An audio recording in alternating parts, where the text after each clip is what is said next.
morning and welcome to Love Every Moment, coming to you today from Rougemont, Quebec, where I found some maple beignets. Yum! Today's verse is Romans 12:17. Never pay back evil for evil to anyone. Respect what is right in the sight of all men. Now it says all men, so now we're switching from getting the church to function as a correct body to how do we deal with the world. And now there's going to be some crossover. We're supposed to love our brothers and sisters in the church, and we're supposed to love our neighbor in the world, but this is now getting specific as how we deal with the world. It starts with never pay back evil for evil. That's because of human nature tends to want revenge and tends to want to one up. So this person insults this person, so this person slaps this person, so this person punches this person stabs this person shoots this person. It just escalates, where the Christian should de-escalate and say, okay, fine, you win, you're right, fine. And there's people that will say, well, doesn't that make us a punching bag and a mamby-pamby Christian that'll get walked all over? Maybe, but in God's eyes, we just love our neighbor more than we love winning an argument.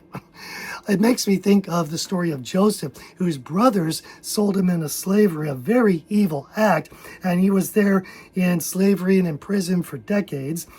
But when the Lord lifted him out of that situation, and his brothers got confronted by that, in Genesis 50:20, Joseph says to his brothers, as for you, you meant evil against me, but God meant it for good, in order to bring about this present result, to preserve many people alive.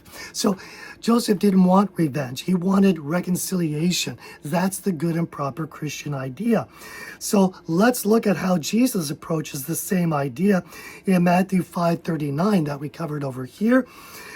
And that is, whoever slaps you on the right cheek, turn to him the other also. If anyone wants to sue you and take away your shirt, let him have your coat. Also, verse 41, whoever forces you to go a mile, go with him too. Verse 42, give to him who asks of you, and do not turn away from him who wants to borrow from you. Again, from a human point of view, it looks like we're going to be set up to be ripped off by the world, punched by the world. That doesn't sound very appealing from a human point of view, but God's idea is let them win so that we could get towards reconciliation and show love, that we love them more than we love stuff. So there is a secret, though, behind all this, and I love this. So if we are practicing Romans 12 the way it's supposed to be, and the church is functioning as a body, then if one member suffers, we all suffer, right? And in verse 13 that we covered over here, it says, contributing to the needs of the saints, practicing hospitality. So if the world comes against us, God could take care of us all by himself, but he chooses to use the church to function as that body, to be his hands and his eyes and his mouth, because we're flesh and blood humans, and sometimes we just need that human touch. I need a hug. I'm suffering, and that's why we lay hands on people to pray for them when it's serious like that.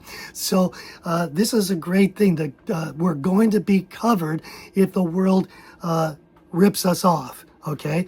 The Lord's got our back, and so does the church. The last part of this verse says, respect what is right in the sight of all men. The word right is kalos, and it's a lot of things. It's righteousness and goodness and beauty and so forth. And so Paul expounds on this idea in Philippians 4:8. He says, finally, brethren, whatever is true, whatever is honorable, whatever is right, whatever is pure, whatever is lovely, whatever is of good repute, if there's any excellence, and if anything is worthy of praise, dwell on these things. That's kalos. And then he says, the things that you have learned and received and heard and seen me practicing, you practice these things, and the God of peace will be with you. So this is the idea, that we practice this love, and this beauty will come out. So let's choose to love every moment, because then we're going to love every moment. I'm your average Dretch, and I hope you have a great week.